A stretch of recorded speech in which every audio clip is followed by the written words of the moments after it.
Welcome to the Daybreak with Jeff Slakey podcast. I'm so happy you found us. Please subscribe, rate, review, and share this with your circle of influence. It's a collection of the interviews, news, and conversation during Daybreak with Jeff Slakey on I-Fiber1 News Radio, KMAS, weekdays from 6 to 9. Good morning to you. It's Tuesday here, the 25th of August, and welcome in Spencer Hughes. Good morning, Spence. How are you doing? I'm doing great, but isn't it still June? What's happening here? We're almost into September? Okay. I tell you what, man, it is amazing to think back to March, and you're like, oh my gosh, it feels, half of me, what do they say about raising kids? The days feel like years, but the years feel like days. Mm-hmm. That's a good way to put it. That's kind of where we're at right now. Yep. Oh, yeah. Coming up on the show today, Mason County Sheriff Casey Salisbury will be in for the Sheriff Sit-Down presented by our great friends at our community credit union. Also, we'll have the latest in local news, conversation, talk about those neck gaiters as a way to use masks. And, well, we're hearing some things about those gaiters, so we'll talk about that coming up. Since our last report yesterday, Mason County Public Health was notified of 15 additional Mason County residents testing positive for COVID-19. This brings the total to 315 positive cases in the county. Washington has been approved for a federal coronavirus grant that will allow for an additional $300 in unemployment benefits on top of the state's regular unemployment benefit for a limited period of time. Payments will be retroactive to August 1st. Not everyone who has filed a claim will be eligible for the extra funding, and ESD has said that the benefit is currently time-limited to those filing claims over a 3-week period between July 26th and August 15th. In order to qualify for the weekly bonus, people must certify that they are unemployed or partially unemployed due to COVID-19. Well, today's the day we were telling you about. It's the National Park System's 104th birthday. So Washington State Parks and Recreation Commission offering free entrance to state parks today. Don't need to have that Discover Pass if you don't have one. Now, most parks have reopened for day use. Many others also have reopened for camping, but it's a day-to-day that we're talking about. Please check out the state park's website for information on closures and openings, because, there are so many beautiful ones. And if you decide to go for a drive, you don't want to drive to a place that's closed. So responsibly recreate, stay close to home, know what's open, have a plan B if it's too crowded, because if it's a free day, and you were saying when you went up to Mount Rainier this weekend, you sat in line for 20 minutes or something like that. Yeah, it was about 20 minutes, and I actually didn't think it could be that crowded, so I thought maybe there was a stall or somebody got into a fender bender or something, but it was actually just the line to get in. It was packed. And I think that's probably the case across many of the state parks, especially if the weather is decent today. We have school starting in the Shelton School District at least in a week and a day. So as we were talking about trying to either get some separation or do one last hurrah to kind of shake off the better part of the year to get you revisioned and refocused in for the start of this upcoming school year. Maybe today would be a great day to do it, I think. Yeah, and we were talking about little traditions, like even the first day. I don't think Sarah's missed a single year going back to them when the kids were like in preschool, like the first day of school. And even that's kind of changed, like all the kind of semi-happy faces. Stephanie was saying that we're definitely going to, we'll do that first day of school picture out on the front porch and, kind of like what they do and try to keep it as normal or as familiar, I guess, as possible. Yeah, and you say, hey, Kaiser, just walk around the block, just please for the effect. Pretend like you're going off to school and then come back inside. I rented this school bus. Cardboard We're going to go around the block. That's right. Cardboard driver. That's Anyway, funny. The Quinault Indian Nation is closed to visitors in response to an increase in COVID-19 cases among households on the reservation. The shutdown was announced by the tribal government Saturday. Officials say the nation reported its first positive COVID-19 case last week, which required some households to enter a 14-day quarantine period. The closure will be in effect through at least September 6 to ensure infections do not spread. Access to the Quinault Indian Reservation will be restricted to village residents, Quinault tribal members, and essential government employees. To help prevent wildfires, the Washington Department of Fish and Wildlife is alerting the public of a temporary target shooting ban on all department-managed lands statewide. The Department of Natural Resources also announced target shooting restrictions on August 15th for all managed lands. This ban applies to the approximately 1 million acres of land managed by Fish and Wildlife, including wildlife areas and water access throughout the state. Temporary rule does not restrict, though, lawful hunting. All temporary restrictions will remain in effect until the risk of wildfires decrease. Any changes to these restrictions will be posted on the website, and we'll share that with you here, too, on iFiber One News Radio.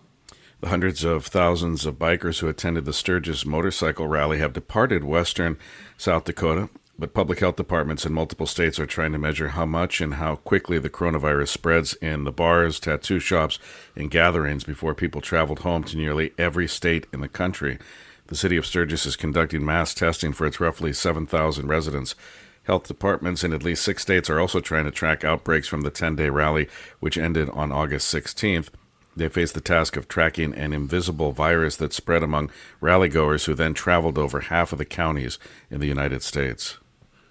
Do you know anybody that went to Sturgis this year or has been in the past? No. I've maybe in the past, but not in recent years, no. I was watching some of the video from the gathering, and I mean, it is a tiny little town, 7,000 folks, and I don't know how often and common it is, but you hear people at least tell the stories about a lot of these riders. They'll drive their bikes in a trailer to like the nearest town, and then they'll park there, unload the bike, and is that true? Throw a little dirt on there. Say, "Oh man!" And you get off. You go, "Oh, I'm sore." What a ride! That's really funny. I've heard that before. So I thought it was just a joke, but I'm hearing it. I've heard it from quite a few people that's true. Yeah, I've heard that as well. That's the case. That's not everybody, of course, but I sure hope that the folks at Sturgis in the rallies were as safe as they can be, and this does not turn into just a gigantic super spreader. Keep our fingers crossed on that one. Major League Baseball's best hitters include some unexpected names in 2020, and one of them is a Seattle Mariner, Kyle Lewis. He has been one of the best producers here in the American League, and even though Mariners are struggling now, Lewis looks to have a bright future. We'll find out what the Mariners are up to today as they get ready to play here against the San Diego Padres. 5 o'clock pregame, 6:10 is your first pitch here on your home for the Mariners, thanks to Arch Mechanical, The Roof Doctor, iFiber Communications, PUD3, and Ascend Roofing. Now, more Daybreak Show is coming up. From the iFiber One News Radio studios, you're listening to Daybreak. Well, good morning, everybody. It's Jeff Slakey and Spencer Hughes on the Daybreak Show. It's time for the Sheriff Sit Down, presented by our great friends at our Community Credit Union. And Mason County Sheriff Casey Salisbury is here with me. Good morning, Casey. Good morning. Lots of stuff. I thought today there's been a lot of news, of course, over the last couple of weeks and the last few months. So I thought today we would take a kind of a look back at the sheriff's office and how it's been able to adjust, adapt, and respond to coronavirus from kind of mid-March. And a little bit before that, too, we started to hear reports of potential impact in Mason County from first responders up in the north part of the state. And overall, it's just been a pretty bizarre 2020. I mean, really. Yes, it has. It's been very different. As we talked a little bit before going on camera, you have all these, to me, they're landmark things like the parade downtown, all these things that are just have taken place traditionally for so many years, and fall and going back to school. And I was telling you this morning, I was looking forward to high school football. It's that time of the year when the air is right. It's time to go. And all those things have been changed, I think, for everybody in a different way. One of our big things was the Ellensburg Rodeo. Every year we'd go to the rodeo, and that was kind of the end of summer, start of fall for school for our kids. And I think that's changed our timing for everybody. And the way we do business, we're still on our shift works and those kind of things. I think going into this year, I brought this up several times to our staff. I think going into this year, it's going to look different too. Without having kids in school, there's going to be more kids in the neighborhoods. And I think we're going to have a little bit different look of how fall is going to be. Usually once kids went back to school, everything really settled down, and I'm not sure that that's going to be how it's going to work this year. Have you heard of different communities around the county maybe re-upping their efforts of neighborhood watch or block parties or just people in the neighborhood who may be at home more able to keep their eyes out in the community? Crime overall, I guess. Well, I think that is going to change too, because more people are home during the day. It's not going to be homes are empty during the day. There's going to be more people at home. So that's going to change the dynamic. As many years ago, I look at the Lake Cushman community, many years ago when I first started, that area up there was very few full-time residents. Everybody went home for the winter, and we'd have problems up there. Well, now, over the years, more and more homeowners and the divisions up there have full-time people in them, and that's really changed things. I think during the day, having people at home, might be interesting. There might be a lot more adults at home too, off and on, because either their jobs or one of the other parents are trading off because they've got their kids at home. My kids are all grown up now, and you're in that stage where you've got a little one at home, and you've got to figure out a way to make that work. And I guess for me, I'm kind of lucky in that respect that my kids are grown up, but people that have families, if my boys would have been little at the time, that'd been really a challenge to figure out somebody's got to be there or someone's got to be there and how you would do that. So I think it's going to look a lot different this fall. We know that there's always high stress levels when it comes to employment with law enforcement. I mean, you guys are always stressed out. And what are some of the ways that you or Chief Deputy Sperling or Under Sheriff Adams has talked to your staff about being able to make it through the day, and if you need to talk to somebody, please open up. I think over the years, recently, it's become more acceptable to talk to folks about your emotions and things like that. I think one of the things that we started many years ago that we went to what we call values-based policing in our office as opposed to policies and procedures. And we talk about our core values of working with the community and community partnerships and things kind of before all this other stuff started. So we've always kind of had that culture moving forward, and it's worked out great for us. And one of the things in our business, there's different stages or ages involved in law enforcement too. And when I was younger folks that are brand new, they're starting out on the road, it's an exciting time. There's a lot of things going on. As you become more senior in an agency and you're doing different things, or you promoted through and you're holding different ranks, you start to watch the younger people that are coming in, and you encourage them to watch each other. If people start to look stressed out or they look tired or whatever it is, you start watching that a lot more in the law enforcement organization. And I think that we're a lot better than we used to be. I think the other thing that's changed when you look at even our agency over the years, but in law enforcement agencies, most of the time, look at the fitness level of the people that are in our business now. I know the old donuts and coffee thing was a real big thing when I first started, right?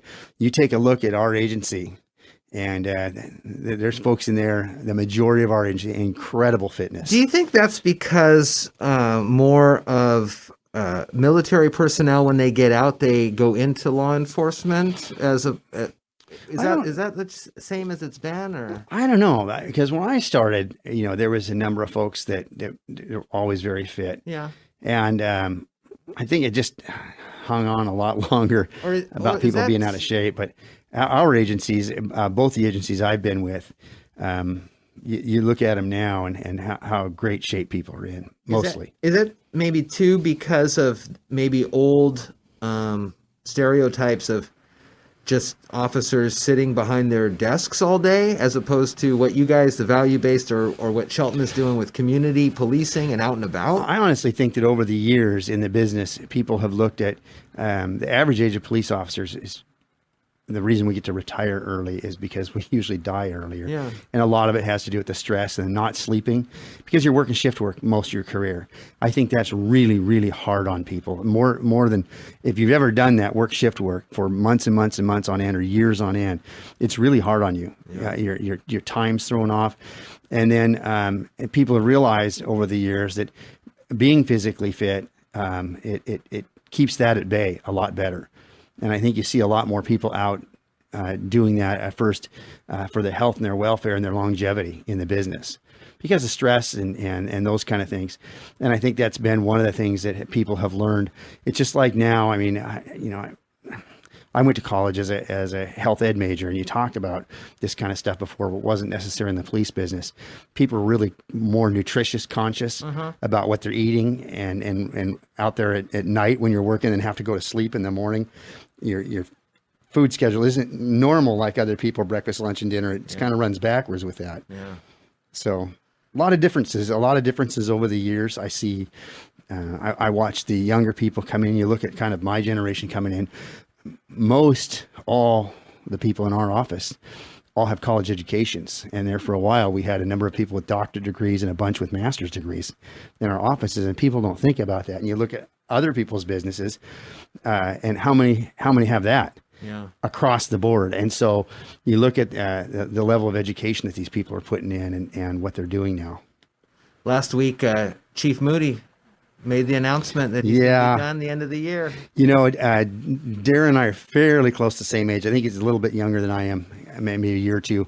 But I'm really glad for him because when we talk about a career in law enforcement, the reason that we get to retire earlier than a lot is because it's been so hard on your body that you have a somewhat shorter lifespan. It's hard on you and you get hurt and things like that. And I'm thrilled for Darren that he's able to go out when he feels like he wants to go out fit and healthy and by his choice. I think it's very exciting for him. I think back to how long ago it was when I watched him do the public interviews down here. We were down at the Colonial House and watched different people interview, and Darren was one up there, and I called his office. He had called and actually left me a message that he just wanted to chat. He was going to be up for a week. Hadn't met him yet. And I called back down to his office in California and said that I wanted to talk to to Darren Moody. The guy said, who is this? And I said, oh, this is the sheriff. And so I hear him yell in the back. They think it's another guy in his office clowning around when he's, hey, Darren, the sheriff wants to talk to you, right? And they're kind of laughing it off. And he gets on the phone. He goes, oh my God, he couldn't believe it is the sheriff of the county that I applied for. And he did a nice job then, and Darren's moved a lot of things forward for Shelton PD. And I think he's going to stay in the area. So we still, I don't know, losing a police chief. We had another law enforcement person in the community. But I'm just, for so many of my friends, I'm like the last one of my group that's not retired. And so many of my friends, I'm so glad that they were able to step away when they were still healthy and moving and at their choice. And I'm glad for Darren that he's able to do that. Mason County Sheriff Casey Salisbury here for the Sheriff Sit Down presented by our Community Credit Union. Thank you. Thank you. You're listening to Daybreak on iFiber One News Radio. Well, good morning, everybody. It's time to check in with Jamie Mell from John L. Scott in Shelton. You can find her online a couple different ways, jamiemell.johnlscott.com, or head over to the sheltonoffice.johnlscott.com. Phone number 426-3319. Morning, Jamie. How are you? Good morning. I'm doing well. How about yourself? Oh, I love getting prepared to talk with you because that means that I get to go through the listings of homes that are available, homes that are for sale. And one of the things that I was keying in on for whatever reason recently was lots. Like normally I'll look at a house and I'll go, oh man, that's a cute house on a nice lot, yada, yada, yada. I hardly ever do it in the reverse where I look at a lot and then maybe I'm lacking the creativity or imagination and I just don't see a house on there because there's nothing built. What are some of the pitfalls that folks unknowingly walk into when they're looking at a lot to buy and then to build their house? Definitely. So right now, I think with that low inventory levels that we're seeing, people are becoming more and more open to the idea of building on property. And we're seeing a lot more vacant land showing up available for sale. So if that's the route you're looking to take, is a construction type situation, build your dream home on the property, then there is a whole series of things that you need to do in order to prepare and really be on top of it when you're ready to do that. So starting with making sure you know where your property corners are. So obviously you're going to want to know what property you're purchasing. And has the property been surveyed? Recently, is there a survey on record that you can take a look at, confirm where the property corners are? That's kind of the first step. And so these are these iron rods that may have been pounded into the ground 150 years ago or something, and there are those distinguishers. So assessors know what they're doing. They know what they're looking for. What would just a regular person like me, how would I even know to look? Because if I put in a GPS, the GPS isn't 100% accurate. No, so no. How am I going to find that? Really what we're going to hope for is that when we pull records on property on vacant land, we're going to hope that there's been a record of survey on file. And with that, we can get pretty close to figuring out, well, the corner marker should be here somewhere. And, if we're lucky, it's going to be a visual thing that we can actually see. If not, we might have to grab a metal detector and head out and try to find the corner marker. Oh, wow. It really depends on the property and how long it's been surveyed. So if you're able to find one of the markers and then understand and be able to read the listing on the county's website or whatever, it'll tell you the next property line should be 150 feet to the northwest of where you are right now. So, I mean, if you had a tape measure or a laser, you could be able to walk to that point and theoretically find the next marker. Yes, theoretically, we should be able to do that. And it depends on, again, how long it's been since it was legit surveyed, because there's always that, meets and bounds where it's just so many feet from the large rock at the corner of this, and this. I mean, there's some old ones out there that haven't been surveyed since, a long time ago. So that's the first thing to take care of. What now about access? I was talking with my in-laws the other day, and they live in a lot, and they had to, the generations ago or whatever, work up this. What is it? Ingress, egress, or something like that? Ingress, egress easement. Yes, exactly. So people, you can't keep people from their property, even if the only way through to their property is through yours. Is that correct? So you have to have an easement. So there's a thing called being landlocked, and that is where you have a lot, but you have no legal access to get to it because of the neighboring property. At some point in time, there was never an easement put in place.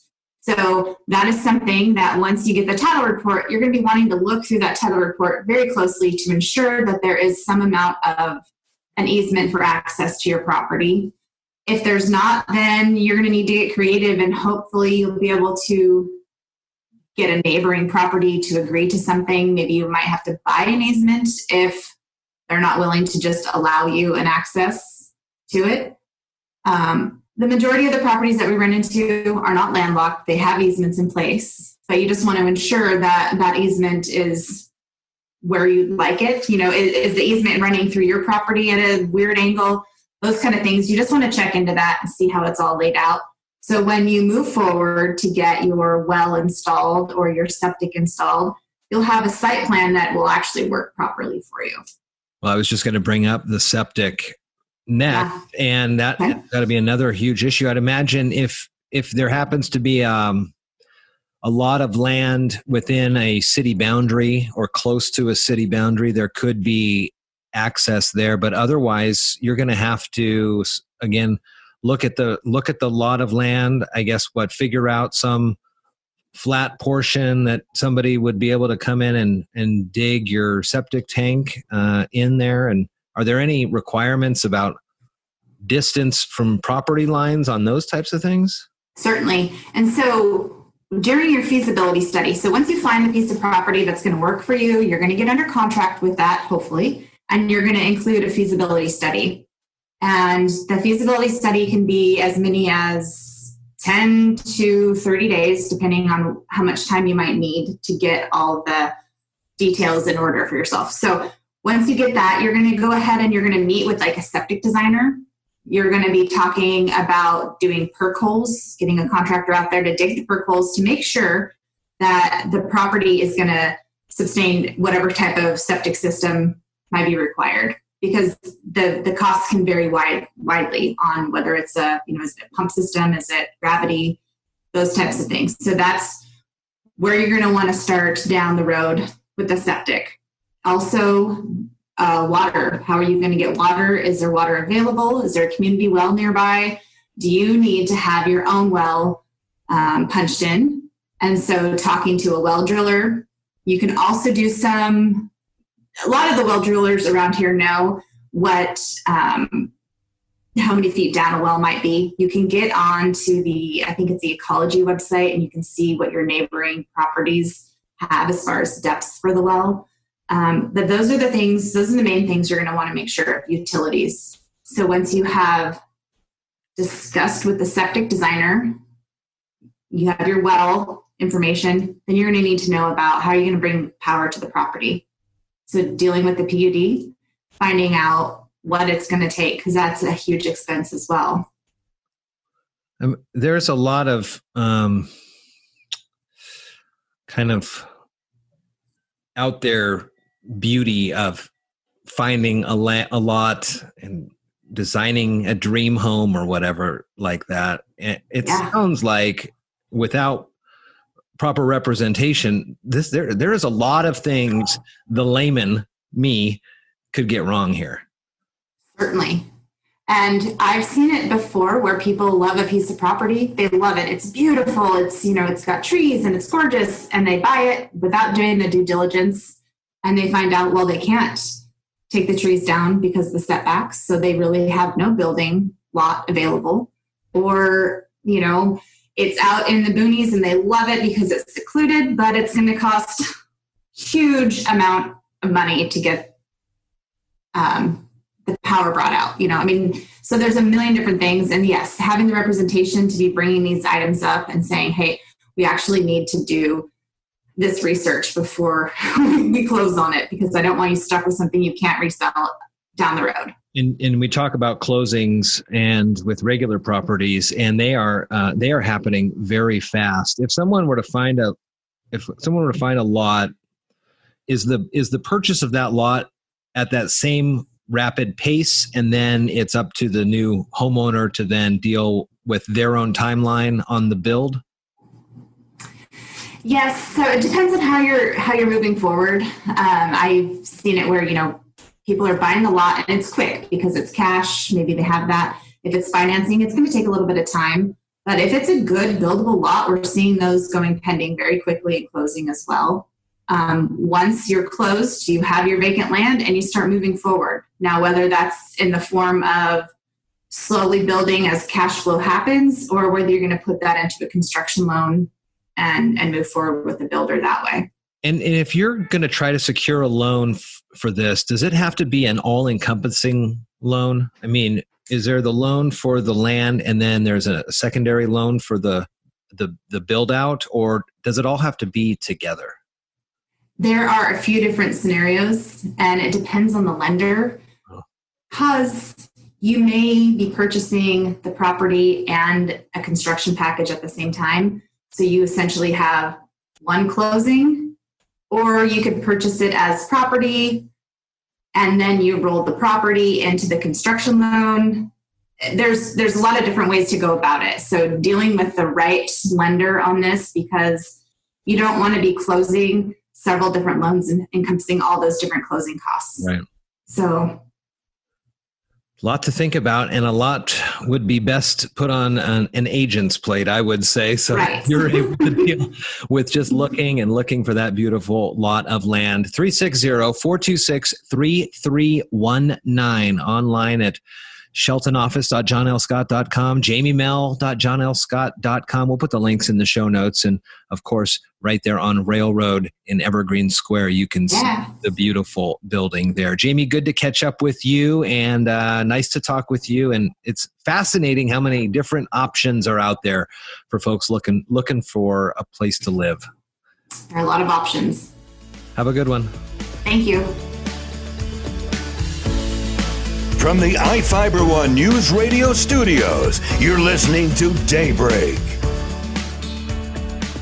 Good morning, everybody, as we continue on here on the Daybreak Show. Good morning, Spencer. How are you? I'm doing all right. How about yourself? I'm doing well. We've gone back and forth since March on masks. And of course, as we know, across the country, it's been quite a politicized thing, having your mask on. And there's masks, and there's, what else do we see? Face shields. We see people wearing bandanas. And something that I had really liked to use were those neck gaiters. It's basically,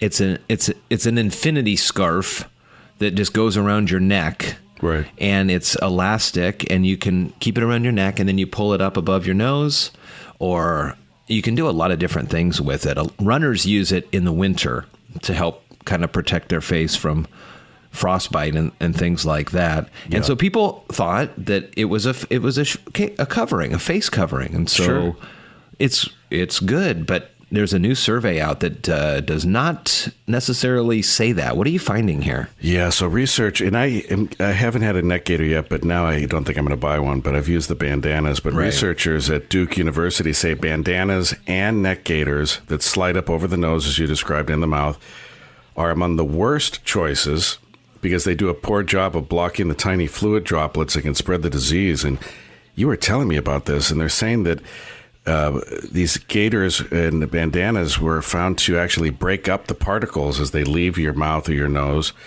So as you're talking or spitting as you talk or sneezing or whatever, it actually splits them up as they go into the air. So you're multiplying them out, I guess, is my understanding. I saw, let me see if I can find it while we're doing this. I saw that MIT, here it is. This is back in July 9th of 2020, but I saw this, I think, on Facebook this morning. Engineers design a reusable silicone rubber face mask, a prototype that does include the N95 filter. It looks like can be easily sterilized and worn many times. It looks almost like, it's got eye protection, so look like a basketball player, but then it's got a clear mouth portion with the filtration on there. That looks like it could be a good one too. The metal over your nose really helps on the fogging if you have your glasses or sunglasses.